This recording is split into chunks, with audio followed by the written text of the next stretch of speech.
You hear that, camera? 3, 2, 1, charisma. Welcome to Squats and Thoughts with Ben and Paul. Ben from dadwad.com and Paul from Phaedra Moves. And we're in the back of the Little Rock Athletic Club as always. And we invite you to squat with us today. Right squat now. with us while you watch. Do it. If you're watching this, just squat on down. And just bring it on down. I scooted closer to the camera than Paul, so I look bigger, when in fact, I'm not bigger. But there we are. So we're in frame now. Nice.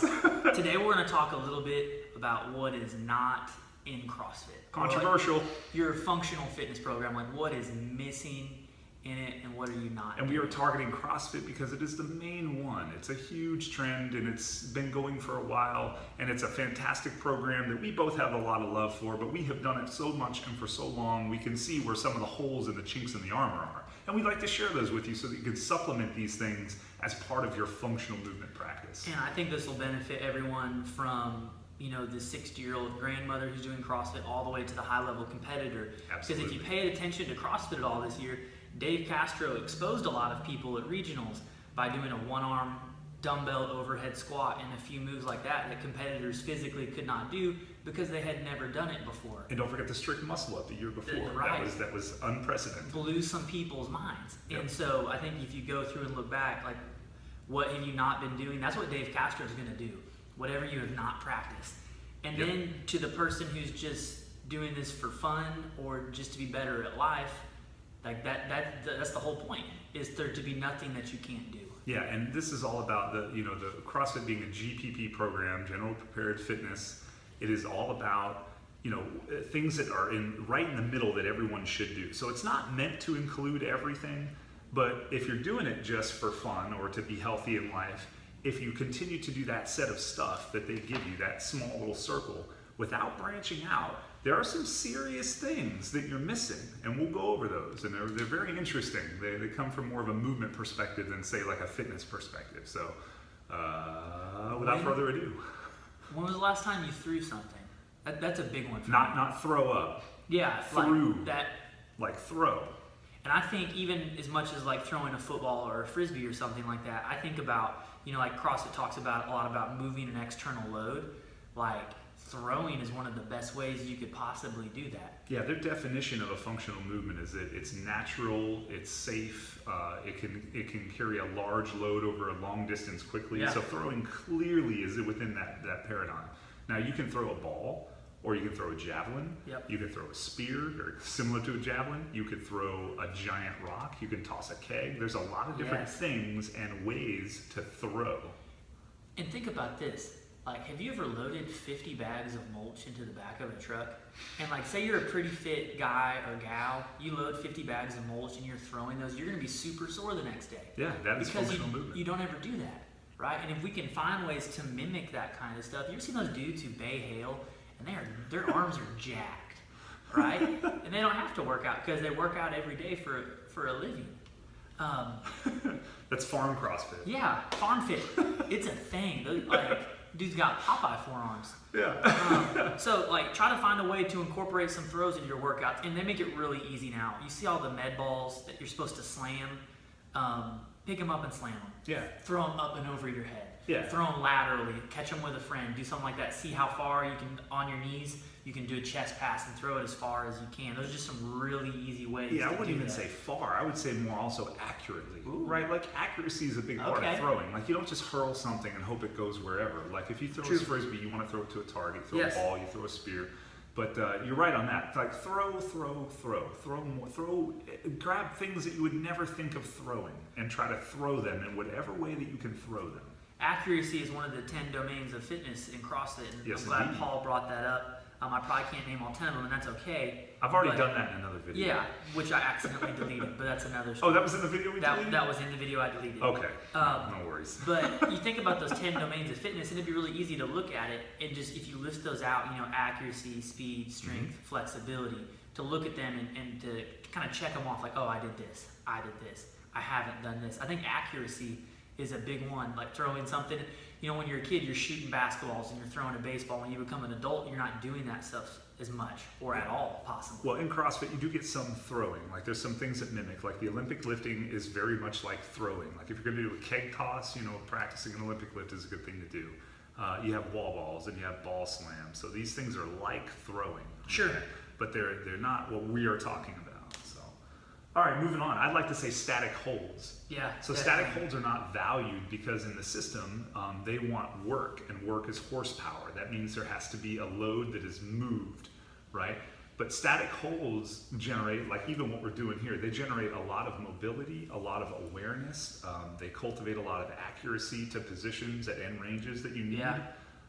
And they are excellent progressions for a lot of things. So imagine getting somebody on the rings, for example, and saying, okay, we're going to do ring dips, but you've never taught them a good support position. You know, they've never been in support. So their end range at the top is going to be a bit wonky. Yes. And then let's say you've never held them in the bottom and allowed that shoulder to get more mobile. Yeah. So that their bottom position is going to be a little bit high. That'll impede their muscle up capacity at their transfer point. Definitely. Squatting, being familiar with the end range of a squat and how to be stable here, this is a very valuable thing.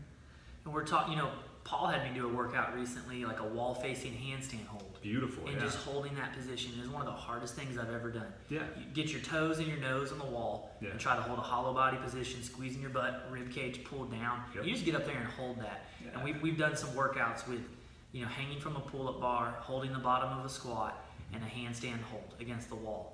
And that'll light you up. It'll light you up. 30 seconds per position, something like that. Yeah. Or even see how long you can hang from a pull-up bar in a hollow body. Yeah. Okay? In gymnastics, some gymnastics coaches won't progress their athletes any further until they can hang in a hollow body from a pull-up bar for 5 minutes. Well, there you go. Yeah, that's a perfect example of that being a progression to larger work capacity. Yeah. And it'd be not only a modality for accuracy and technique, but safety, I'm sure, like shoulder strength and stability.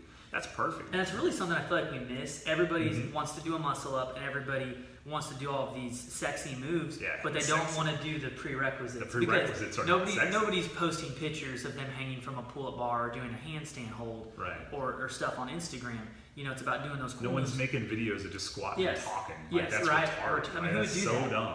But you cultivate like a familiarity Yes. and expertise when you hold those moves. Absolutely. And that's a beautiful way. And I feel like if we started people like that before we let them progress any further, they'd probably see more benefit in the long run. Absolutely. So think of it. How many females do you know that can't do a push-up? And you know, it's very hard for a female to do a full plank push-up. So what I've got a lot of them working on is negative movement, you know, and then, you know, eventually then dropping when they can, but also then holding the bottom.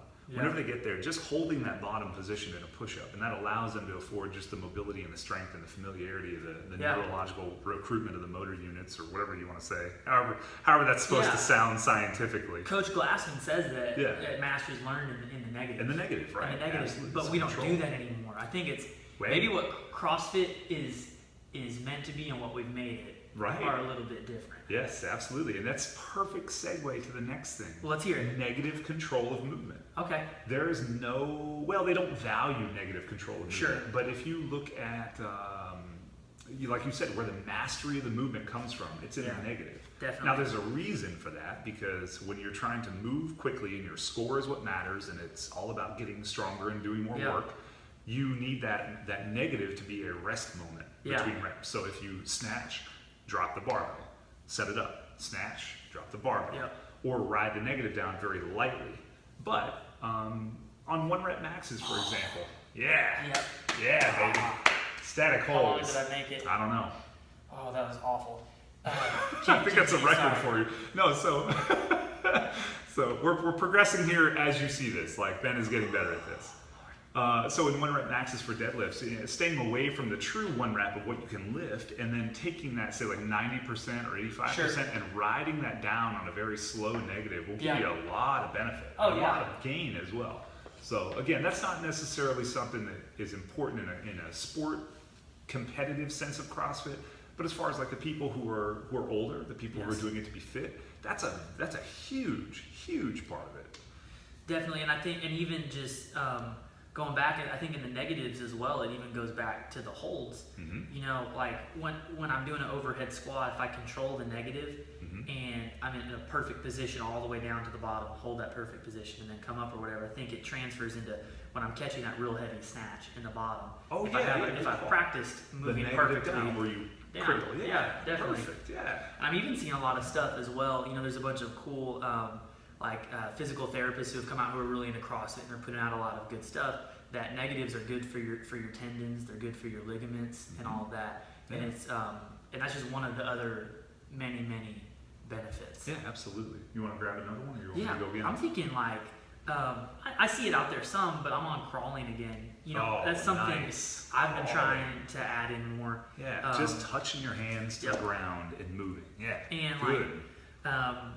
I know we've talked about it before, but you know, if the bear crawl was good enough for Bruce Lee, it's good enough for me. Well said, sir. And I found that even just adding stuff like that, and I know some people kind of dread that stuff, but I think it's kind of fun. It's very enjoyable. And if you look at how you crawl, that not only there are a bunch of different ways to crawl, but when the upper body is part of that, suddenly the shoulder girdle is forced to be more mobile without really even thinking about it. So what is usually very static in our lives, like we're not really much more than forward and down in the shoulder, you get a lot more motion out of that. Lizard crawl, bear crawl, I don't know how many other crawls, like crab crawl, like the slide, that duck slide thing, you slide the feet. That right there is something else too. You know, speaking of crawls and all of that, you know, I know I talk about this a lot, but it's moving laterally. Yeah. You know, Paul just mentioned, you know, forward and backwards. We mainly always go in this direction, which is great to a certain degree. Wonderful. It gets you where you need to go, right? But as far as your body and preventing injuries and being prepared for anything, we do not move laterally a whole lot. Do your crawls laterally. Yeah. You know, every once in a while we'll do some lateral like burpee box